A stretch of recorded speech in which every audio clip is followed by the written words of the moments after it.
Nous avons deux textes bibliques. Le premier texte se trouve dans 2 Timothée au chapitre 4. 2 Timothée 4, 9 à 18. 2 Timothée 4, le verset 9 jusqu'au verset 18. Le deuxième texte se trouve dans Matthieu chapitre 24, le verset 7 au verset 13. Matthieu 24, 7 à 13. Donc nous commençons avec Timothée. 2 Timothée 4, verset 9 jusqu'au verset 18. Ensuite Matthieu 24, de 7 à 13. Il est écrit, nous lisons au nom du Seigneur. 2 Timothée 4, 9 à 18. Empresse-toi de venir bientôt auprès de moi, car Démas m'a abandonné, ayant aimé le siècle présent, et il s'en est allé à Thessalonique, Crescens en Galatie, Tite en Dalmatie. Luc seul est avec moi. Prends Marc et amène-le avec toi, car il m'est utile pour le service. Or, j'ai envoyé Tychique à Éphèse. Quand tu viendras, apporte le manteau que je t'ai laissé en Troade chez Carpus, et les livres, spécialement les parchemins. Alexandre, l'ouvrier en cuivre, a montré envers moi beaucoup de méchanceté. Le Seigneur lui rendra selon ses œuvres. Garde-toi aussi de lui, car il est fort opposé, car il s'est fort opposé à nos paroles. Verset 16. Dans ma première défense, personne n'a été avec moi, mais tous m'ont abandonné. Que cela ne leur soit point imputé. Verset 17. Mais le Seigneur s'est tenu près de moi et m'a fortifié, afin que par moi la prédication fut pleinement accomplie et que toutes les nations l'entendissent. Et j'ai été délivré de la gueule du lion. Enfin le verset 18. Le Seigneur me délivrera de toute mauvaise œuvre, et me conservera pour son royaume céleste. À lui la gloire au siècle des siècles. Amen. Matthieu 24, 7 à 13.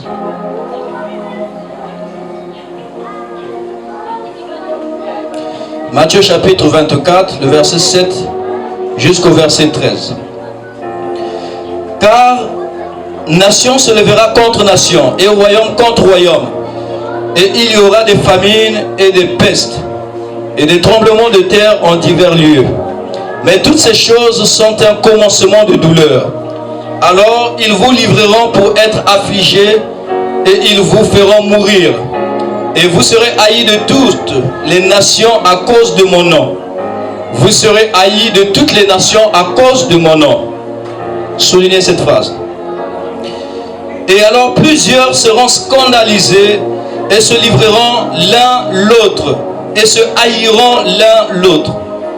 Et plusieurs faux prophètes se lèveront et en séduiront plusieurs. Et parce que l'iniquité prévaudra, l'amour de plusieurs sera refroidi. Soulignez cette phrase, l'amour de plusieurs sera refroidi parce que l'iniquité prévaudra. Verset 13. Mais celui qui persévérera jusqu'à la fin, celui-là sera sauvé. Soulignez également cette phrase. Mais celui qui persévérera jusqu'à la fin, celui-là sera sauvé. Et enfin le verset, prenons le verset 14 également. Et cet évangile du royaume sera prêché dans la terre habitée tout entière en témoignage à toutes les nations, et alors viendra la fin. Amen. Amen. Reprenez place.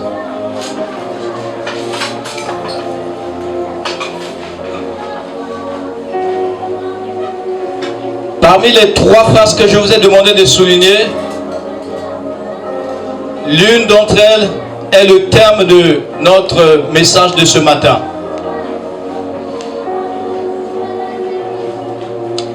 Pour ceux qui écrivent, le thème de notre message, celui qui persévérera jusqu'à la fin, celui-là sera sauvé. Celui qui persévérera jusqu'à la fin, celui-là sera sauvé. Celle qui persévérera jusqu'à la fin, c'est celle-là qui sera sauvée. Amen. Amen.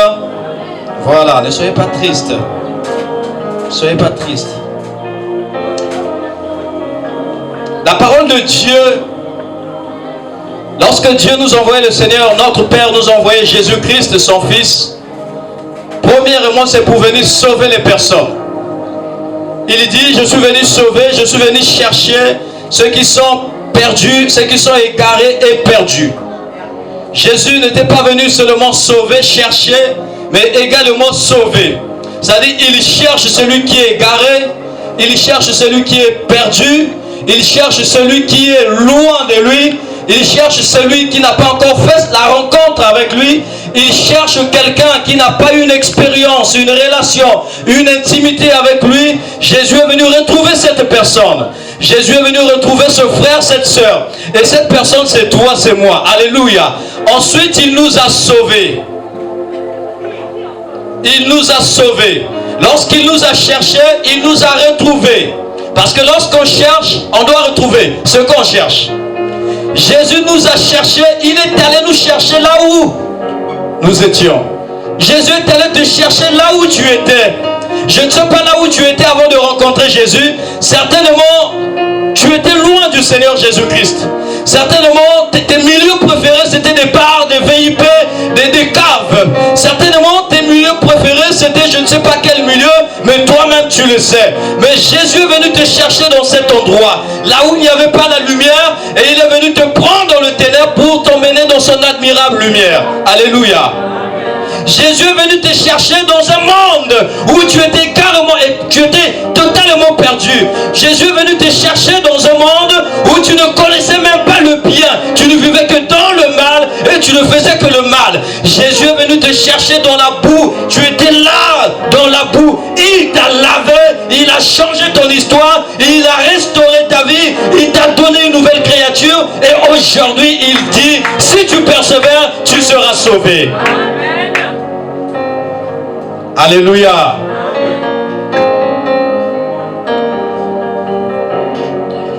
Timothée chapitre 4, le verset 10. Démas. Je ne sais pas s'il y a des Démas ici ce matin, mais s'il y a des Démas, ma prière est que ce matin tu ne seras plus Démas. Amen. Et vous allez comprendre pourquoi Démas. Et surtout pour nos trois sœurs. La Bible nous dit que Démas m'a abandonné. C'est l'apôtre Paul qui parle. L'homme de Dieu dit, Démas m'a abandonné. Pourquoi il dit que Démas l'a abandonné? Bien aimé, Démas n'avait pas abandonné l'apôtre Paul en public. Mais il a abandonné l'apôtre Paul dans le silence. Lorsque les enfants de Dieu, des personnes sauvées par Christ, c'est-à-dire que Dieu t'a pris là où tu étais, il t'a emmené dans cette église, il t'a sauvé, il t'a placé quelque part, il t'a nommé ministre de Dieu. Ministre comme chantre, ministre comme protocole, ministre comme modérateur, ministre comme prédicateur, ministre comme instrumentiste, comme technicien. Tu es un ministre de Dieu. Et dans le silence, il a commencé à se retirer petit à petit. Il se retirait dans le silence. Il a commencé à se retirer. Pourquoi? Parce que l'amour du monde, la Bible dit, nous sommes dans le monde, mais nous ne sommes pas.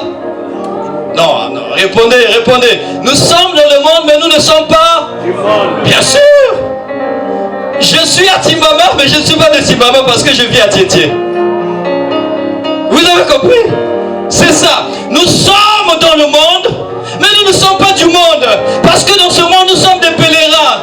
Un pèlerin, c'est un voyageur. C'est quelqu'un qui est venu pour un temps, ensuite il va repartir chez lui. Et chez toi, c'est pas ici, c'est pas Timbama, c'est pas Ngoyo, c'est pas Pita, mais chez toi, c'est au ciel. Mes sœurs, chez vous, c'est pas là où vous allez repartir. Parce que Dieu vous a envoyé sur la terre pour une mission. Et vous devez faire cette mission-là. C'est-à-dire servir le Seigneur, gagner des âmes. Vous aussi, vous allez baptiser des gens. Oui, vous allez baptiser des gens. Parce que Dieu a dit, faisons de tout le monde les disciples. Amen. Des disciples, des véritables disciples. Il a commencé à abandonner. Il se retira petit à petit de l'apôtre Paul, qui était son compagnon d'œuvre dans le livre de Philippiens. De Colossiens, j'allais dire. Colossiens 4, le verset 14. Donc Colossiens 4, le verset 14, l'apôtre Paul l'appelle même compagnon. Compagnon d'œuvre. Ça veut dire que Azalaki moninga na ye. Azalaki ndeko na ye. Yavanda kunje yandi na kiselo nzam. Ça veut dire qu'ils collaboraient ensemble. C'était son collaborateur proche. Comme le pasteur principal avec les autres pasteurs qui sont autour du pasteur. Et là, cet homme va commencer à s'éloigner. Il va commencer à s'éloigner. Bien aimé, on peut marcher avec Dieu, servir Dieu et se détourner de Dieu à cause du monde. Mais lorsque l'apôtre Paul dit que cet homme commence à s'éloigner de lui à cause du monde, à cause du monde, là, c'est quoi? C'est quoi? C'est quoi le monde pour toi? C'est quoi le monde pour moi? C'est quoi le monde pour nous? Est-ce que le monde pour nous, ce sont les richesses que nous avons? Est-ce que le monde pour nous, c'est tout ce que Dieu nous a donné? Aujourd'hui, quand Dieu nous bénit, on commence à oublier Dieu. Quand Dieu nous élève, on commence à oublier Dieu. Quand Dieu nous donne maintenant des positions dans la société, on commence à oublier la vraie mission. La mission à laquelle le Seigneur m'a appelé, m'a sauvé. Est-ce que je peux oublier que je suis serviteur de Dieu parce qu'on m'a nommé directeur régional? Jamais! Jamais. Jamais. Il n'y a pas de choix à faire, il n'y a pas de réflexion. Si on me demande de réfléchir, il n'y a pas besoin de réfléchir.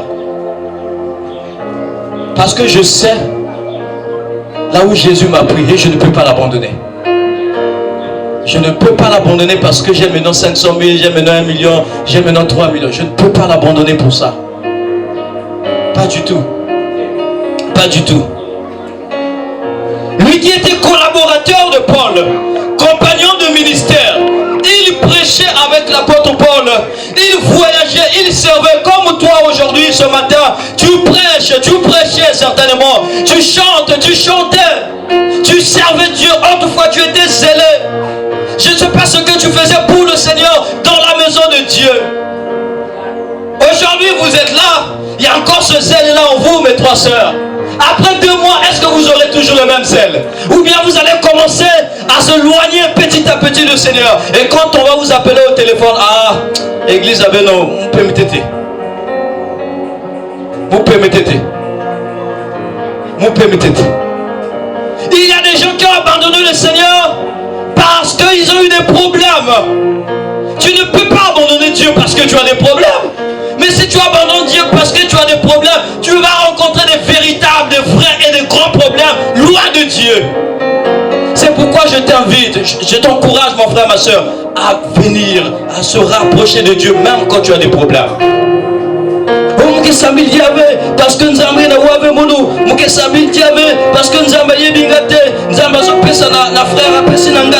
mais quand tu dis que tu vas s'améliorer avec, tu crois que ça va changer quoi en Dieu? Ça ne changera rien. Dieu nous appelle à demeurer dans la fidélité. Dieu nous appelle à rester fidèles. À rester fidèles et à ne pas l'abandonner. Quelle que soit la position que tu as aujourd'hui, quelle que soit la position que tu auras demain, persévère, n'abandonne pas le Seigneur. C'est pourquoi dans Matthieu chapitre 24, il a dit, celui-là qui persévérera jusqu'à la fin sera sauvé. Je vous ai dit avant le baptême que le baptême ne sauve pas, n'est-ce pas? Et nous devons savoir que le baptême ne sauve pas. Mais le baptême, c'est un début vers le salut. C'est un début vers le salut. Mais si tu persévères jusqu'à la fin, c'est là que tu seras sauvé. Persévérer, c'est quoi? C'est quand tu vas rencontrer les obstacles, quand tu vas rencontrer des problèmes, lorsque tu vas vivre des difficultés, tu vas remarquer jusqu'à 50 ans, tu ne travailles pas, tu n'es pas marié, tu continues à louer ou tu vis chez les parents. Tu vas dire, Seigneur, je persévérerai jusqu'à la fin. Et même quand Dieu va commencer à t'élever, et quand il va commencer à te donner des positions, que cela ne te éloigne pas du Seigneur. Mes sœurs, ne vous éloignez pas de Dieu. Ça sera une très grande erreur. Pour finir, je discutais avec vous, je disais, il y a des gens qui ont commencé avec Dieu, mais qui ont fini dans le monde. Quelle faute! Quelle faute! Comment on peut venir à l'église et ne parler au ciel? Mais c'est une faute très grave. C'est très grave, frère. C'est-à-dire, ozoya l'église, ozoya kana l'église, ozoyemba, ozoteya, ozokoya, ozotelema. Et dans la fin, auquel il fait le faute. Hein, frère? Échec. Vrai échec et gaillard. C'est-à-dire que échouer du coup, zéro. Il y a des gens aujourd'hui, quand ils regardent leur position, ils sont conscients que moi, en ce moment-là, je ne suis plus avec Dieu, je me suis retiré de Dieu. Je ne suis pas là où tu es. Fais un examen de conscience, s'il te plaît. Et je prie que le Saint-Esprit te parle là où tu es. Regarde ta position. Je ne parle pas de la position telle que tu es assis là, mais je parle de la position spirituelle. Regarde ta position spirituelle. Nous devons savoir que nous sommes des êtres spirituels. Regarde ta position spirituelle, mon frère, ma soeur, maman, papa. Regarde ta position spirituelle. Es-tu proche de Dieu ou loin de Dieu? Tu t'es éloigné de Dieu, pourquoi? Parce que tu as des problèmes. Si tu as des problèmes, viens, il a dit, déchargez-vous sur lui de tous vos fardeaux. Emmène tes problèmes, viens déposer ici. Tu t'es éloigné de Dieu, pourquoi? Parce que tu as maintenant l'argent, tu as maintenant une voiture. Pourquoi tu t'éloignes de Dieu? Celui qui persévérera jusqu'à la fin sera sauvé. Sera sauvé. Alors pour finir, j'aimerais partager ce témoignage avec toi. Un frère, un jour, il avait eu cette grâce de marcher avec les hommes de Dieu. Il marchait avec les hommes de Dieu. Quand je dis marcher, ça veut dire que ses proches, c'était des serviteurs de Dieu. Autour de lui, il n'y avait que des serviteurs de Dieu. Et un jour, il a dit, moi aussi je vais être serviteur de Dieu, c'est-à-dire je vais être pasteur. Alléluia.